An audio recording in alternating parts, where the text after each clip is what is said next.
I said I was a student of a Sufi Sheikh. And I love him, and I've never hidden the fact, never, that my teacher is a Sufi Sheikh. And I'm proud to have been the student of a Sufi Sheikh. Whosoever is annoyed because of that is free to leave me. Of course, I'm not going to change.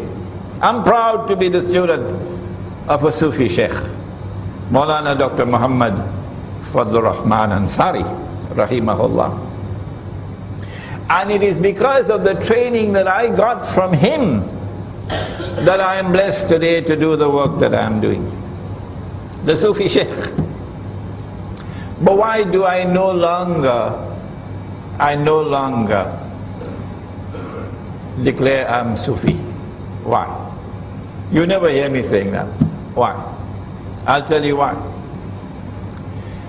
I do not want to have to answer for Sufi practices which I cannot defend.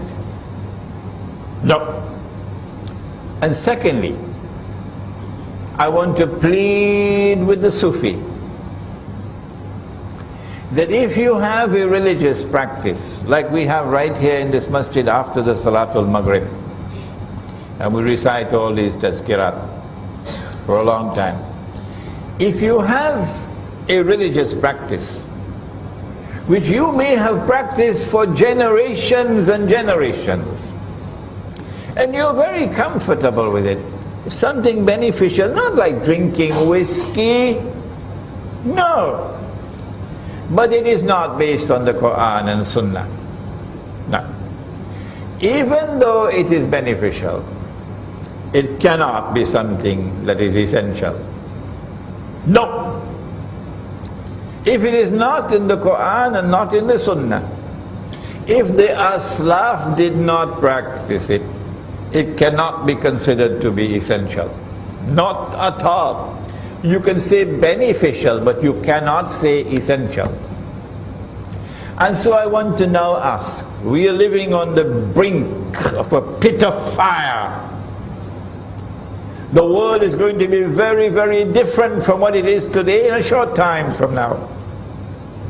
Are you going to allow these religious practices that your father and your grandfather and your great-grandfather and generations have practiced, but it is not in the Quran, it is not in the Sunnah, celebrating the birth anniversary of the Prophet Muhammad alayhi salatu wasalam, Mawlid,